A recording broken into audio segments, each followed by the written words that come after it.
Պարոն Հովակիմյան, իշխանությունը այս պահի դրությամբ նախընտրական արդեն շտաբի պետ է նշանակել եւ տեղեկություններ կան նաեւ մամուլում պարբերաբար գրում են, որ դեռևս չի փակվել արտահերթ ընտրությունների անցկացնելու հարցը։ Արդյոք ԿՀ-ն պատրաստվում է արտահերթի, այսինքն կա որոշակի այդպես ազդակներ, որ դուք հնարավոր է արտահերթ ընտրությունների պատրաստվեք, թե ընթացքը ձեր այս պահին այնպես է, որ դուք հերթականին եք պատրաստվում։ Կենտրոնական ընտրական հանձնաժողովը պատրաստվում է հերթական ընտրություններին հարգելի լրագրողներ։ Ավելին, կենտրոնական ընտրական հանձնաժողովը պատրաստվելով հերթական ընտրություն երբեք չի կարող, այսպես ենք, բացառել արտահերթ ընտրությունը, որտեղ դա կայի տիրույթ չի, դուք քաղաքական հարց եք բարձրացնում, այսինքն, բայց ես շարունակեմ, ձեր հարցի ակունքը այն փաստներ, որ քաղաքական ուժերից մեկը գալիք ընտրությունների շտաբի պետ է նշանակել, այսինքն ինչից է ձեր այդ հարց Տեսեք, կուսակցությունները, իրականում կուսակցությունները կարող են օրինակ շտաբի պետ նշանակել ընտրությունների ավարտի հաջորդ օրը։ 5 տարվա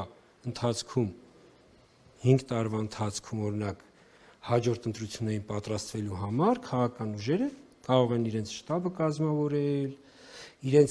այսինքն կուսակցության ներքին կառուցակարգային որոշումները չեն կարող համապետական միջոցառման ակունքը լինել։ Եվ հակառակ, այսինքն, այս ինչի համար այդ մոլորությունը, քանի որ մեզանում այդ մոլորությունը կա, որ օրինակ կուսակցությունները, քաղաքական ուժերը պիտի ակտիվանան բացառապես ընտրություններ նշանակելուց հետո, այստեղից է գալիս։ Այսինքն մեր իրականության մեջ ընտրություններ նշանակելուց հետո կուսակցությունները ընդհակառակ պիտի ավելի իրենց, որտեղ սկսում է օրենքի սահմանափակումները, մինչև սահմանափակումները, մինչև ընտրության նշանակում սահմանափակումները քաղաքական ուժերի համար չեն գործում։ Այսինքն կուսակցությունները ավելի ազատ են մինչև նշանակումները գործելու։ Այս տարբերությունը, որ անդադ շփոթություն է։ Իմ հարցի այսպես բուն բովանդակությունը մեղը հետևյալն է, որ ենթադրենք Նիկոլ Փաշինյանը որոշեց նոյեմբերին 10-ին, 15-ին արտահերթ անել։ ԿՀ-ն կարող է այդ կարճ ժամանակում նախապատրաստվել, դուք կարողանալու եք հասցնել, այդ է հիմնական, եթե օրինակ արտահերթ լինի, այդ ընթացքում ԿՀ-ն կհասցնի դա։ Ժորժ ջան, սահմանադրությունը նայել եք, ԱԺ կանոնակարգը նայել եք, չէ, պայման, այդ եմ ասում, երբ որ դուք հիմի հարցնում եք օրինակ քաղաքական ուժ, տվյալ դեպքում ազգային ժողովը, կառավարություն, ազգային ժողով, վարչապետ, այսինքն իրենք այնտեղ գործընթացը շատ հստակ է։ Եթե նայեք սահմանադրության կարգավորումները, սահմանադրություն, ԱԺ կանոնակարգ, կարգավորությունը կտեսնեք, որ միջակայքը մոտ 60 օր պլյուս է։ Այսինքն արտահերթ ընտրությունների կազմակերպման համար կա օրենսդրությամբ սահմանված ժամկետ։ Եթե նման պրոցես լինի, նման, այսպես ենք, իրավիճակ լինի, կենտրոնական ընտրական հանձնաժողովը, ընտրական համակարգը համոզված եղեք պատրաստել լինելու, բայց այստեղ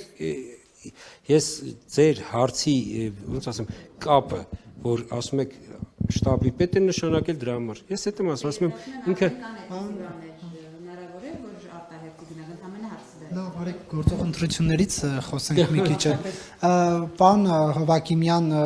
արձանագրվեց, որ ընտրություններից ընդամենը 1 օր առաջ իշխանական թեկնածուն ՔՊ-ի մասնակցում է Խոյ համայնքում ինչ-որ բարեգործական միջոցառման, սուպրասեղաններ են բացվել, նաև ՀԿ-ներից մեկը հանցագործության մասին հաղորդում ներկայացրեց։ Այս մասով ԿՀ-ում կա ուսումնասիրություն, թե ոչ, արդյոք ընտրությունների օրը հայտնի դառնալուց հետո նման միջոցառում անել է իշխանական թեկնածուի մասնակցությամբ խնդրահարույց է թե ոչ, եւ մեկ հարցել ականատես դիտորդական առաքելությունը հայտնում է, որ վաղ Արմավիրի մարզպետը աշխատանքային ժամին քարոզչությամբ է զբաղված իհոկոտ իշխանական թեկնածուի, այս մասով էլի կա ձեր հանձնաժողովում ուսումնասիրություն թե ոչ։ Նախ ոչ թե ընտրությունների օրից 1 օր առաջ, ես ուղղակի ձեր սխալ ինֆորմացիաների մի հերթով ուղղեմ, էլի, այլ քարոզարշավի պաշտոնական մեկնարկից 1 օր առաջ, որովհետև ընտրությունները դեռ չեն տեղի, ընտրությունները նոյեմբերի 10։ Ընտրությունների օրվա հայտնի դառնալուց։ Ընտրությունների օրը հայտնի է դարձել օգոստոսին։ երբ որ ընտրությունները նշանակվել են։ Այսինքն որտեղ ընտրությունները երբ որ նշանակվել են, հայտնի էր որ նոյեմբերի 16-ին ԿԸՆ ունի նշանակած օր, այդ օրն էլ պետք է։ Իսկ ինչի համար եմ սա արձանում, որ Քարոզ Արշավը քանի չի մեկնարկել, դա մեր տիրույթը չի։ Դա շատ լավ ասացիք, դիմել են հաղորդում են ներկայացել, դա իրավապահների տիրույթն է։ Այսինքն այստեղ ընտրական համակարգինը չի։ Իհարկե ինքը ընտրատարածքային ընտրական հանձնաժողովն է ընտրությունների կազմակերպում, նաև վերահսկողություն, բայց ԿԸՆ հասկանալի է, որ ԿԸՆ որպես վերադաս հանձնաժողով գործընթացների նկատմամբ վերահսկողություն ունի, որպես եթե ինչ-որ բաց մնա, ԿԸՆ փորձում է օժանդակել, որ բացերը ու այս դեպքում ըստ էության մեր տիրույթը չէ, դա իրավապահների տիրույթն է, դա մեր տիրույթը արդեն Քարոզ Արշավի փորն է։ Հաջորդ ինչ վերաբերում է դուք ասում եք ես օրինակ չգիտեմ ինքը արձակուրդում է, արձակուրդում չէ, այդ դա համար եմ ասում, այստեղ վարչապետի կայքում եւ Արգլիսում չկա։ Հարգելի է, տեսեք, եթե կա կոնկրետ տվյալ դեպքում խոսքը վարչական ռեսուրսի չարաշահման մասն է, որը ենթադրում է անձի նկատմամբ որոշակի իրավական գործընթաց։ Կլինի պաշտոնական փաստարկված դիմումը կքննվի ընտրատարածքային հանձնաժողովը դիմումը կքննի դիմումին կտա իրավական ընթացք տեսեք տեղական ինքնակառավարման մարմինի ընտրությունները կազմակերպում են համապատասխան ընտրատարածքային ընտրական հանձնաժողովները կենտրոնական ընտրական հանձնաժողովը որպես վերադաս իրականացնում է վերահսկողություն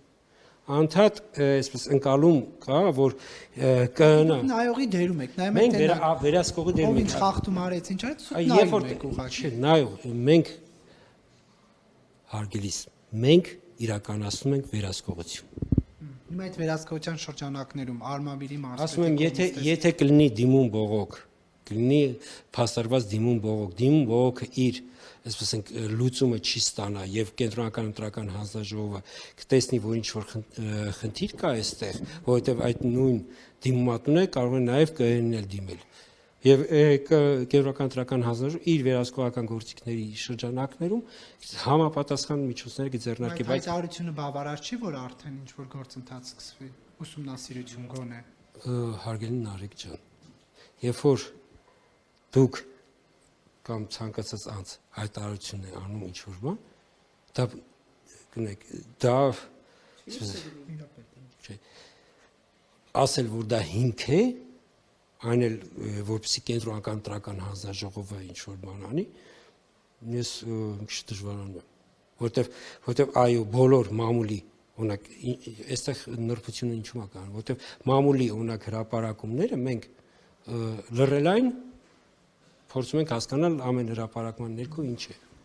Պարզապես խոսքը ԿՀ-ում հավատարմագրված դիտորդական առաքելության մասին։ Ասում եմ դրա համար կրկնում եմ ես չգիտեմ կարող է արդեն թիվ 14 հանձնաժողովում կարող է նույնիսկ դիմում էլ լինի։ Այսինքն կարող է այս ընթացքում օրինակ դիմումը ներկայացված լինի։ Ես կրկնում եմ այս բանը ես տեղեկություն չունեմ։ Եթե կլինի դիմումին ընթացք կտրվի։ Եվ պարոն Հովակիմյան, փաստորեն դուք այդպես էլ ականջալուր չեղաք այն մտահոգություններին եւ հասարակական կազմակերպությունները խոսեցին այդ խնդրի մասին եւ չհրաժարվեցիք այս պաշտոնից, որովհետեւ խնդրահարույց էին համարում ձեր անկախ համարվող հանձնաժողովի նախագահի պաշտոնում լինելը հաշվի առնելով այն հանգամանքը, որ եղել եք կուսակցական, վարչապետի հետ անձնական կապեր եք ունեցել, դուք ինչու ականջալուր չեղաք դրանց եւ հրաժարական չդեր հասարակական կազմակերպության ներկայացուցիչներին, որոնք հայտարարություն էին տարածել եւ անընդունելի էին համարում ձեր նշանակումը այս պաշտոնում։ Հասարակական կազմակերպությունները իրացրել են իրենց իրավունք հայտարարություն տարածելու։ Ես իրացրել եմ իմ իրավունք։ Անտեսելն էր ձեր իրավունքը, բավարն էր։ Իմ իրավունքն էր ընտրվել կենտրոնական ընտրական հանձնաժողովի նախագահ։ Ես իրացրել եմ իմ իրավունքը, իրենք իրացրել են իրենց իրավունքը եւ ասեմ նույն այդ հասարակական կազմակերպությունների հետ մենք արդեն այսպես ենք նոր փոխհարաբերության շրջան որպես նախագահ ասակ մենք շատ լավ համագործակցային հարաբերություններ ունենք եւ ավելին ես կասեմ չի կարող որևէ կլինի հասարակական կազմակերպություն կլինի լրագրող կլինի քաղաքական գործիչ որևէ փաստ կամ մեղադրանք բերել որ իմ կողմից որպես նախագահի որևէ կողմնակալություն է դրսևորվել։ Կասկածներ կան, պարոն Հովհաննիսյան, Թե կնեք Փաշինյանի մտերմությունը հաշվի առնելով ձեր քպական լինելը։ հարգելիներս Դա հիմք է, որ մարդիկ կասկածեն։ Ուրեմն սա ինչի մասին է, օրինակ կարող է լինել կասկած, որ ես 20 տարի լրագրող եմ եղել, վերջ։ Այսինքն ինչ, այսինքն չէ, որտեղ եմ եղել, եղել եմ ՀԺ-ում, եղել եմ Պանորամայում, եղել եմ ժողովրդում եւ հիմա ՀԺ-ի սեփականատիրի վարչապետ։ Եվ իսկ բա մյուս լրատվամիջոցն է, բա հետո չէ, հետո Հակոբ Թովմասյանը ինչ լծակներ ունի ԿՀ-ի վրա։ Այսինքն ձեր համար նախկին մասնագիտությունը, նախկին զբաղմունքը մեղադրանք է, որ մարդը հանցագործ չէ։ Այն որում մերը չէ, Տեսեք, եկեք մի հատ հստակություն, էլի, որպեսզի ձեր այս կասկածը այն մասին է, արդյոք դուք պոտենցիալ հանցագործ եք։ Կողմնակալություն կա, նախագահի կողմնակալությունը հանցագործություն է։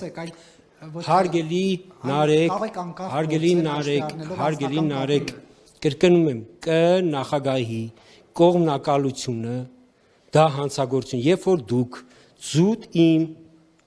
նախկին մասնակցության, իմ ընկերների, չգիտեմ ընտանիքիս անդամների, մյուսի հետ կապված անձիս, այսպես ենք նման կասկածի տակ եք դնում, դուք ուղղակի ինձ մեղադրում եք պոտենցիալ հանցագործ լինելու մեջ։ Այսինքն այստեղ չէ։ Հանելը երբ է հանցագործության մեջ Խնդիր չի, կրկնում եմ, խնդիր չի, որովհետև մարդու նախկին աշխատանքը խնդիր չի։ Եթե մարդու նախկին աշխատանքը, նախկին պաշտոնը լինի խոչընդոտ որևէ պաշտոնում ընտրվելու համար, դա սահմանադրությամբ, եթե օրինակ սահմանադրական անկախ մարմին է, օրենսդրությամբ, եթե սահմանադրությունը ասում է օրենսդրությամբ պիտի կարգավորվի, ինքը այնտեղ կսահմանվի։ Կար սահմանադրական պահանջ, որ պաշտոնավարման ժամանակ մարդը չի կարող լինել, ոչ միայն չի կարող լինել կուսակցական, նաև պիտի քաղաքական զսպվածություն պահպանի։ Կոնկրետ նախագահ եւ կընտրական հանձնաժողովի անդամները պիտի պահպանեն զսպվածություն։ Եթե դուք ինձ գբերեք մի փաստ, որ ես քաղաքական զսպվածություն եմ խախտել, ես արել ինչ-որ որը կողմնակալ գործ, խնդրեմ, բայց անընդհատ, ասում եմ, կրկնում եմ, ես 20 տարի լրագրող եմ եղել, հետո ու հենց ընտրական ոլորտն եմ լուսաբանել ու կարող եմ ասել, որ ված չեմ լուսաբանել։ ասել չէ։ Պատրաստ եք ասել ոչ Նիկոլ Ինչին, այսինքն մի րոպե, այսինքն դուք հիմի ձեր հարցի էությունը, այսինքն Նիկոլ Փաշինյանին արդեն անուղղակի մեղադրեցիք հանցագործության մեջ, որտի նման բան ասելու համար ինքը պետք է հանցագործության գնա, իրան մեղադրեցիք, որ ինքը հանցագործ է դառնալու։ Ես էլ արդյոք դե ինքը որ հանցագործություն ունի, ասելու եմ չի։ Հասկանում ձեր անմեղ հարցեր տակ, չէ, ես քառակուսի ուրեմն հարգելի Նարեկ ջան, հարգելի Նարեկ, ես լինելով նախքին ձեր գործընկեր, ես ասում եմ, ձեր հարցը կոնկրետ մեղադրանք է պաշտոնյայի նկատմամբ։ Այսինքն, երբ որ դուք ասում եք պատրաստ եք ասել ոչ, մեղադրանք չեն, ինքը ուրեմն տեսեք, ամբողջ լրագրողական աշխարհի եւ լրագրողների հմտությունը կանոնման, եթեով կարելի է այնպիսի մեղադրանքներ հնչեցնել եւ հետո ասել ես մեղադրանք չեմ հնչեցրել։ Լրագրողի մասնագիտությունը այնպիսին է, որ լրագրողություն կա, որ այսպես ոգևորվեցիք պարոն Հովհակիմյան, որովհետեւ կարող եք ընդամենը ասել, չէ, այդպիսի բան չի կարող լինել եւ առաջ, բայց ձեր բուրըն արձագանքից արդեն կասկածներ են առաջանում։ Դարեք ասում բուրըն արձագանքից հարգելիս կարող եք տեսեք դու հիմի կարող եք նույնիսկ անցնել վիավորանքի, որովհետև ես ձեզ չեմ կարող պատասխանել, որովհետև ի պաշտոն է, ես դուք անընդհատ եք վիավորում, դուք անընդհատ թաքնված վիավորում եք եւ դուք գիտակցելով, չէ, ես ասում եմ դուք շատ ազնիվ եք, հարգելի Նարեկ, դուք շատ ազնիվ եք, դուք թաքնված վիավորում եք, հետո ասում եք ինչու եք այդպես ագրեսիվ պատասխանում, այո, կարող եք, շարունակեք, կարող եք ուղղակի վիավորան, որտեղ գիտակցում եք, որ պետական պաշտոնյայի հետ գործ ունեք, որ ձեզ համարժեք պատասխան չի տալու, եթե դա շատ լավ առիթ կլինի, որպեսզի մի հատ էլ ասենք դրա այդտեղից հետաքրքիր նյութ, հարգելի Նարեկ, դուք կարող եք շարունակել, որովհետև դուք ձեր հարցի մեջ արդեն վիավոր եք։ Այլ տպավորություն չեմ կարող ես ստեղծել, ես ձեր մոտ ոնց, ես ինչպես հարգելի Նարեկ, ես ինչպես կարող եմ ձեզ մոտ մոտ այլ տպավորություն ստեղծել, երբ որ դուք ինքներդ եք տպավորություն ստեղծողը։ Հայաստան քաղաքացին, Այո, Հայաստան, կարող եք Նիկոլ Փաշինյանին մերժել, թե ոչ, եթե ինչ որ հակաօրինական առաջարկով հանդես գա պարոն Հովհակիմյան։ Ես ցանկացած հակաօրինական առաջարկ, ցանկացած հակաօրինական խնդրանք, հակաօրինական իմ մոտ չի կարող անցնել։ Այստեղ ես իմ պահանջը ձեզանից որպես լրագրողի ընդհանրապես բարեխեղճության, որպեսզի դուք ձեր հարցադրումների մեջ վիավորանք, թաքնված մեղադրանք, վիավորանք չդնեք, ընդհանրապես ես ընդհանրապես փորձում եմ 20 տարվա մասնագիտությունը պաշտպանեմ։ Ընդհանրապես որտեղ լրագրողական կյանք իմ կյանքի ամենապայծառ շրջաններից է եղել, բայց ես տեսնում եմ ոնց է իմ պայծառ մասնագիտությունը պայծառ, ասենց ասած, ձևերով անարգվում։ Այս դա եմ ուզում պաշտպանեմ։ Ես հույսով եմ, որ ես փորձում եմ իմ անցյալը պաշտպանեմ։ Անհարկի եմ ասում, որ լրագրողի մասնագիտությունը, այսպես ասենք, շատ վատ ձևի անարգվում է։ Մաղթում այդ պաշտպանությունում շնորհակալություն, պարոն։ Ես էլ եմ շնորհակալ ձեզանից։